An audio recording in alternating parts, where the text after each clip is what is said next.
from Tennessee.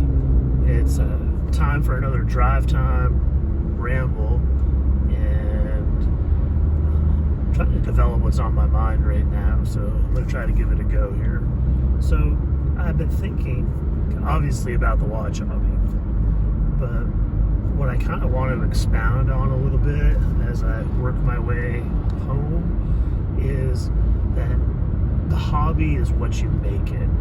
Or maybe another title would be, in this hobby, you need to make your own luck. So what do I mean by that?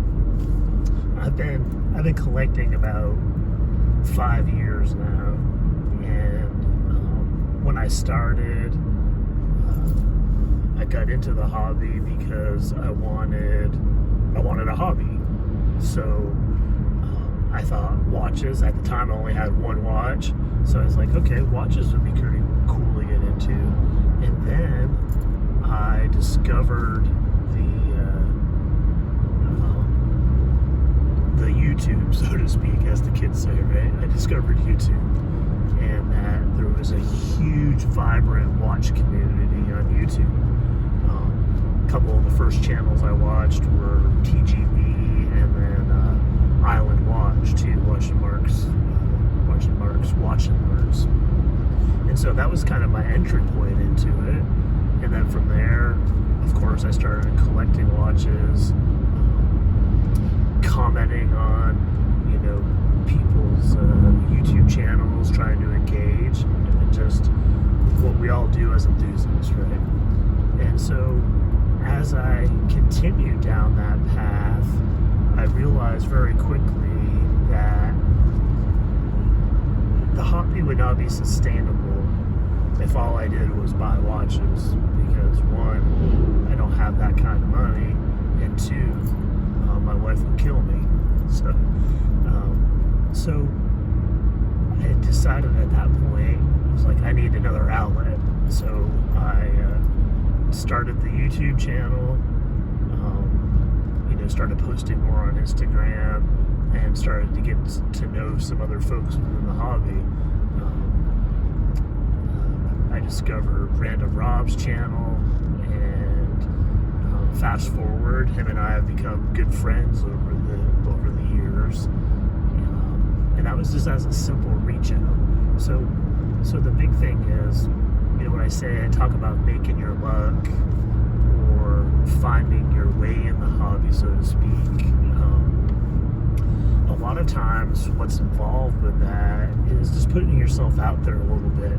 I mean, I've written to many YouTube creators and so forth, and I'm not going to badmouth anybody, but a lot of them would not give you the time of day. But when you find somebody, Rob's a perfect example, we connected, I was positive on his comments, and it just, continued to flourish from that, and getting involved in the Discord. But there are other channels out there too that are great to respond. I started listening to Trap Vision, who does a lot of live streams, and so I usually try to pop in on that once in a while, and he's pretty interactive, pretty dynamic guy, and so I started talking to him a little bit, and that's my idea of luck, right? Like you start, I don't want to say it's luck, but you're putting yourself out there, and you're just trying to build those relationships and see what can come from them, and recently too, I started to get a little bit more, what I'm trying to say, I put myself out there a little bit more recently, where I had one strap company reach out to me, Watch Innovation Straps, WIS. They sponsored a video, sent me some free stuff, which was really cool.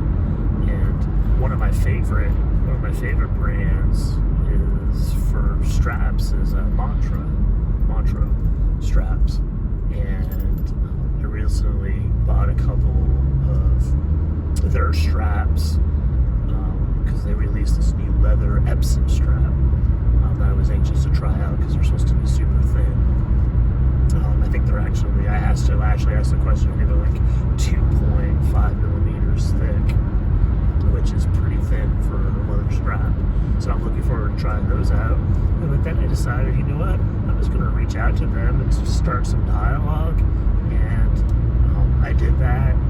They wrote back. I actually shot them a video I did on just straps in general. How I did a recent video on just doing new straps or changing up your straps, how that changes the look of your watches. And had a great back and forth with whoever I was talking to there. Told them that, I love to do something sponsored sometimes because I love their product. I said, regardless, I'm going to continue to buy the product. They were super excited, wrote me back, asked me if I would do something on the leather straps I just bought, and sent me a couple more straps gratis. So, like I said, I think in this hobby, you can't, well, at least for me, I know my path is probably not the same as everybody. Like, not everybody is actually going to have a YouTube channel, but I think putting yourself out there, being willing to hear the no, and just move on, when people kind of turn you down or whatnot too as well. But I think it makes it fun within the hobby too as well. And, not being shy to reach out to brand owners. Like I've established some back and forth with Phil from Visitor Watch, just because I keep buying Visitor Watches. I'm on my third one right now. And like I said in one of my recent videos, it's become my favorite micro brand. So when you got something good to say, why not, show that? I think too often many just like to complain about things. That's really not my style. Doesn't mean that we need to be like a Pollyanna and everything is perfect, but at the same token, maintaining positivity, and when somebody's doing something right, Visitor Watches is definitely doing something right, let them know. I mean, at the end of the day, business owners are people too, and they're just trying to, eke their way in this tough economy to make a living, and trying to support them in a positive way, through buying their products. And if they have something good, tell other people. A lot of what we do in the watch hobby is very viral, very word of mouth. I know sometimes it feels like an echo chamber when we're doing things, but I think true enthusiasts getting your stuff out there, and talking to others about it, and giving kudos to those companies that are doing a good job is important. So, not sure if any of this made sense. It made sense to me. I appreciate y'all listening.